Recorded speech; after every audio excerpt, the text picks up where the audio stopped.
Clarice Lispector. De onde vem esse Lispector? Eu não sei, eu perguntei, é um nome latino, né? E eu perguntei ao meu pai desde quando havia Lispector na Ucrânia. Ele disse que de gerações e gerações anteriores. Eu suponho que o nome foi rolando, perdendo algumas sílabas e se transformando nessa coisa que parece uma coisa lis no peito, em latim, flor de lis. Quer dizer, é um nome que quando quando eu escrevi meu primeiro livro, Sérgio Millier, eu era então completamente desconhecida, é claro. O Sérgio Millier diz assim: essa escritora de nome desagradável, certamente um pseudônimo. E não era meu nome mesmo.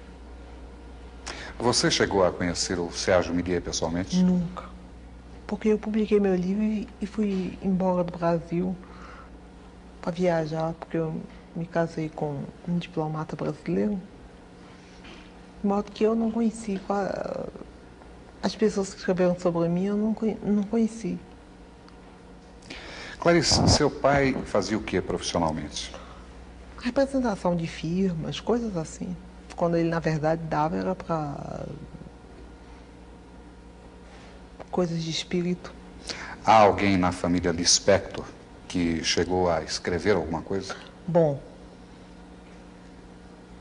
eu soube ultimamente, para minha enorme surpresa, que minha mãe escrevia. Não publicava, mas escrevia. Eu tenho uma irmã, Elisa Lispector, que escreve romances. E tenho uma irmã chamada Tânia Kaufmann, que escreve livros técnicos. Você chegou a ler as coisas que sua mãe escreveu?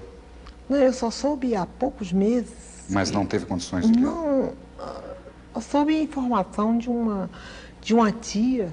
Ele sabe que sua mãe fazia um diário e escrevia poesias, eu fiquei bobo.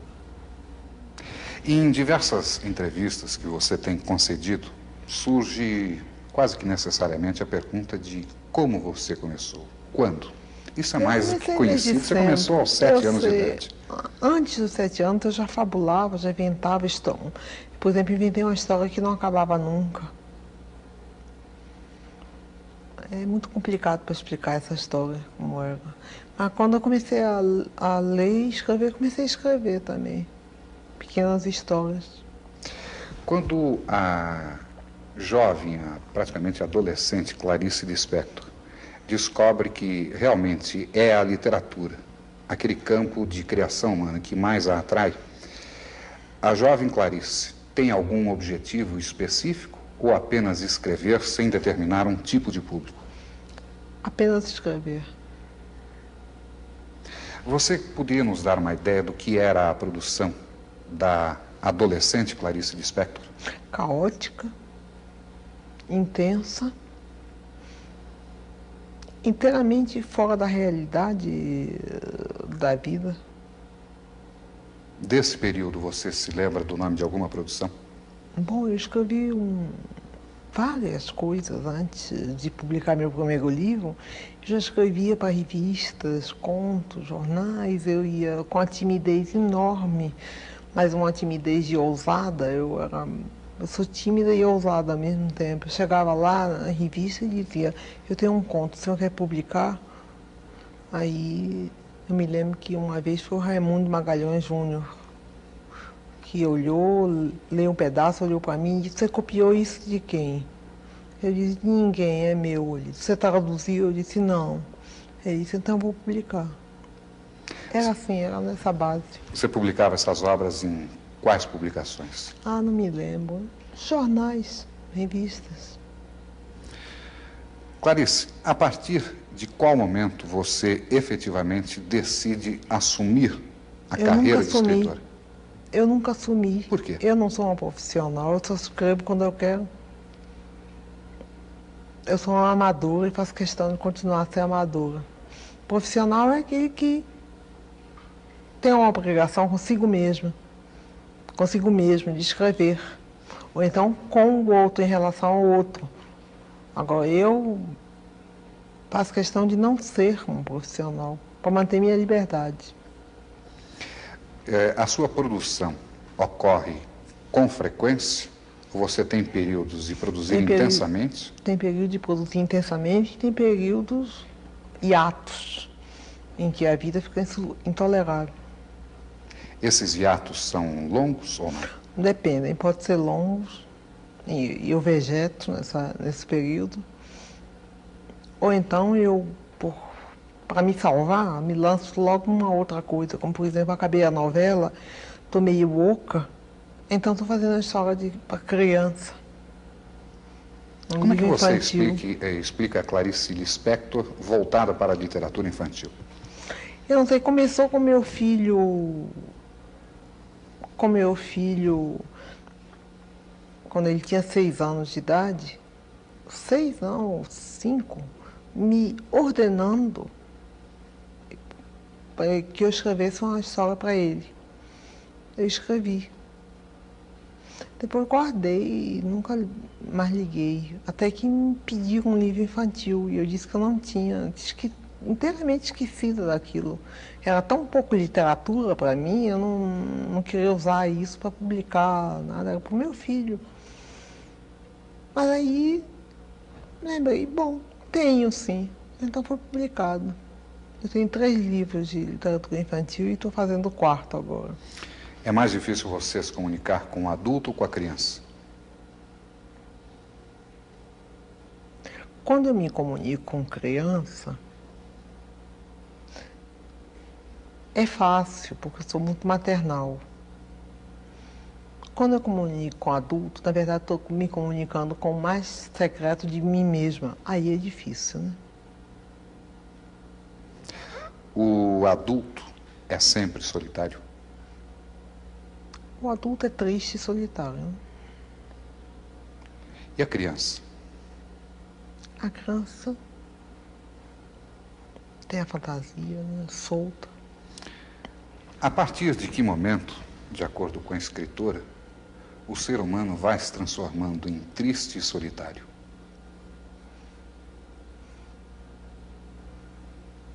Isso é segredo. Desculpa, não vou responder. A qualquer momento da vida, basta um choque um pouco inesperado e isso acontece. Mas eu não sou solitária, não, tenho muitos amigos. E só estou triste hoje porque estou cansada. De modo geral, sou alegre.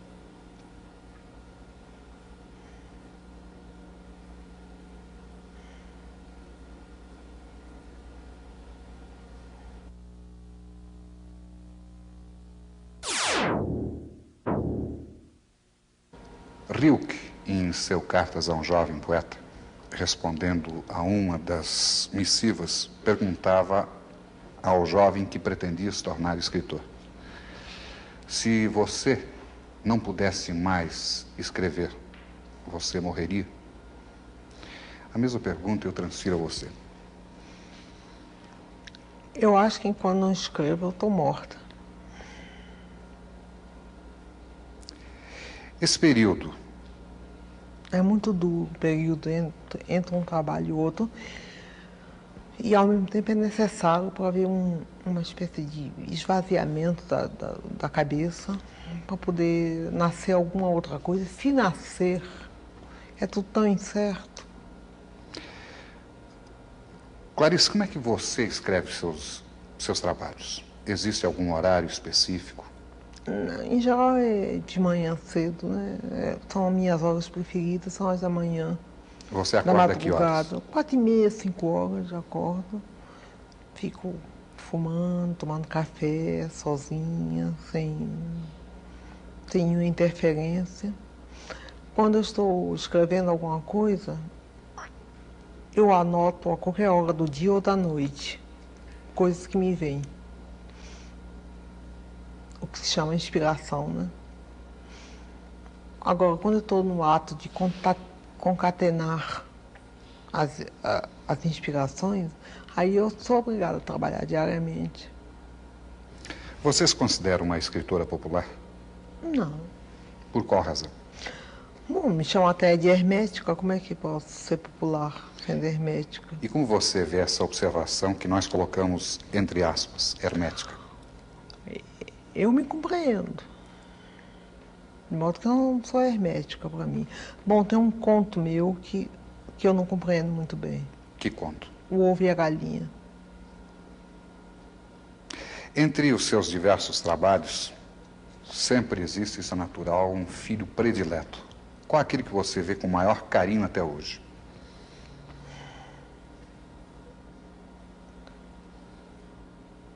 O Ovo e a Galinha, que é um mistério para mim.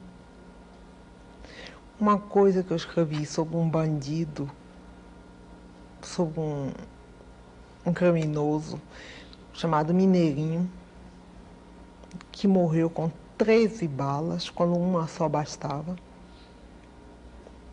e que era devoto de São Jorge e tinha uma namorada, que me deu uma revolta enorme.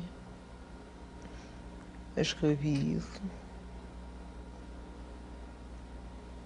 Sobre esse seu trabalho em torno de Mineirinho, qual o enfoque que você deu? Eu não me lembro muito bem, já foi há bastante tempo. A qualquer coisa assim, como o primeiro tiro me espanta, o segundo tiro, não sei o que, o terceiro tiro, coisa. O 12º me atinge, o 13º sou eu. Eu me transformei no Mineirinho, massacrado pela polícia. Qualquer que tivesse sido o crime dele, uma bala bastava. O resto era vontade de matar. Era prepotência. Em que medida o trabalho de Clarice Lispector, no caso específico de Mineirinho, pode alterar a ordem das coisas? Não altera em nada. Não altera em nada. Eu escrevo sem esperança que eu escreva altere qualquer coisa. Não altera em nada. Então, por que continuar escrevendo, Clarice? E eu sei. Porque, no fundo, a gente não está querendo alterar as coisas, a gente está querendo desabrochar de um modo ou de outro, né? No seu entender, qual é o papel do escritor brasileiro hoje em dia? O de falar o menos possível.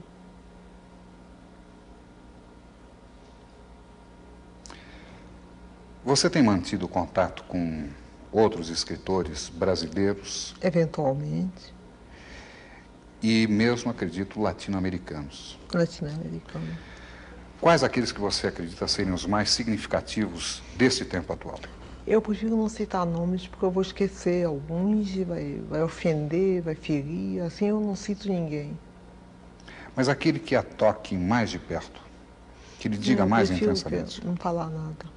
Clarice era uma mulher muito tímida, mas quando ela sentia amizade por alguém, como foi no meu caso, ou afinidade, vamos dizer assim, muito profunda, então houve, eu diria, desde esse primeiro instante em que nós nos conhecemos, uma abertura. Ela me contava, ou ela lia seus manuscritos, ou ela me pedia para anotar uma ou outra frase que lhe ocorria no momento em que ela não podia fazê-lo.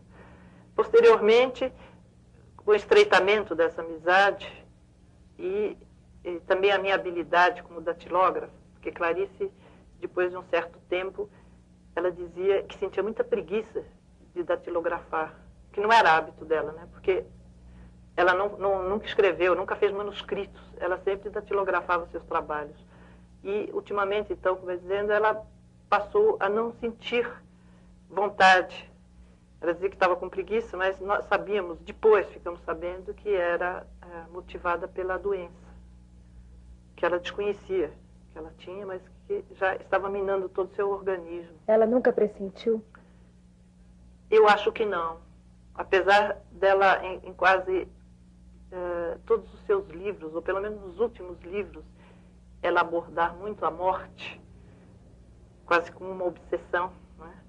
E falar muito em Deus, em êxtase, e descrever, inclusive, a morte, eu tenho a impressão que não.